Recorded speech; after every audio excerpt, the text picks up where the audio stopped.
తలకాయల సంఖ్య 80 ఇచ్చున్నాడు కాబట్టి 80 ఇంటూ ఒక్కొక్క పావురానికి 2 కాళ్ళు ఉంటాయి.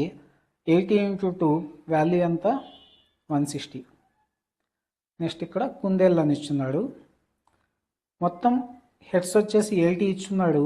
ఒక్కొక్క కుందేలుకి 4 కాళ్ళు ఉంటాయి. సో ఈ మొత్తం కూడా 320, 80 ఫోర్స్. సో ఇప్పుడు మొత్తం కూడా వాడిచ్చిన కాళ్ళు ఎన్ని? 220.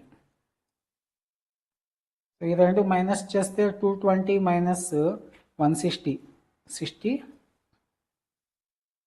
320 మైనస్ 220, 100. సో ఇది ఇక్కడ 100 వచ్చింది, ఇక్కడ 60 వచ్చింది. మొత్తం దేనికి ఈక్వల్ చేయాలి? 80కి ఈక్వల్ చేయాలి. సేమ్ 2తో క్యాన్సిల్ చేస్తాను. 30s, ఇక్కడ 50s. సో అంటే ఇక్కడ పావురాళ్ళేమో 50 ఉన్నాయి, కుందేళ్ళు 30 ఉన్నాయి. వాడు అడిగింది కుందేళ్ళు కాబట్టి అవి ఎన్ని ఉన్నాయి? 30.